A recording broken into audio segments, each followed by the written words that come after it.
দেখলেই মনে হয় ছেলেটি যে কোনো সময় মা বলে ডাক দিবে ফাঁসের মহিলাটিকে। আসল ঘটনা হচ্ছে তারা স্বামী স্ত্রী। এর অন্যতম উদাহরণ প্রিন্স মামুন ও লাইলা। প্রিন্স মামুন একসময় বন্ধু বান্ধব নিয়ে টিকটক করে বেড়াতো। লাইলার সঙ্গে পরিচয়টা অনলাইনেই। দুজনের টিকটকার হওয়ায় জ্ঞান বুদ্ধি ছিল একই টাইপের, ফলে বয়স আর বাধা হতে পারেনি। প্রেমের টানে একসময় লাইলার সঙ্গে একই বাসায় একই বিছানায় থাকা শুরু করেন প্রিন্স মামুন। অসম এই দম্পতি ফেসবুকের রীতিমতো তারকা। তবে তাদের ভাগ্যে সমালোচনাটাই বেশি জোটে, যদিও তাদের কর্মেরই ফল। সে যাই হোক, বর্তমান তাদের মধ্যে সম্পর্ক না থাকলেও লাইলা মামুন নাম দুটি যেন একে অন্যের সঙ্গে মিশে গেছে। মেইনস্ট্রিমও এই অসম সম্পর্কের সংখ্যা কম নয়। ঢালিউড সুপারস্টার শাবনূরের কথাই বলা যাক। একসময় ভাগা ভাগা নায়ক যার হাসি ও চাউনিতে কুপুকাত হতো, সেই শাবনূরকেই কুপুকাত করেন হাঁটুর বয়সী নায়ক অনিক।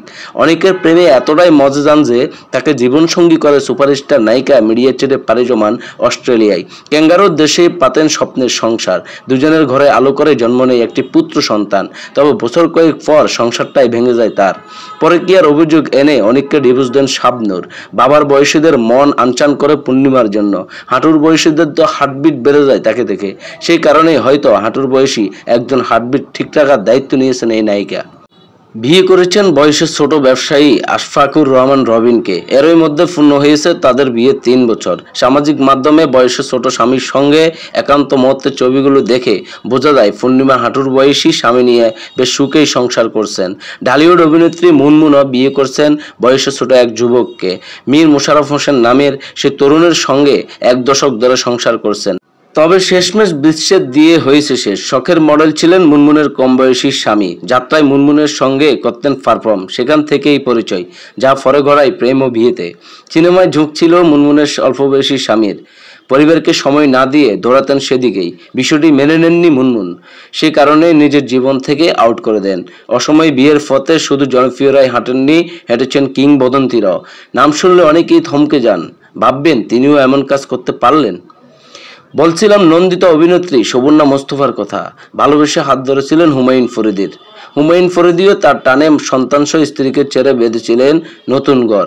বয়সের ব্যবধান থাকলেও সেই ঘরে ভালোবাসার কমতি ছিল না।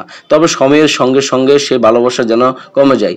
নইলে কি আর জীবনের শেষ প্রান্তে এসে পরিধির হাত ছেড়ে প্রায় ছেলের বয়সী চৌধের হাত ধরেন শোভনা?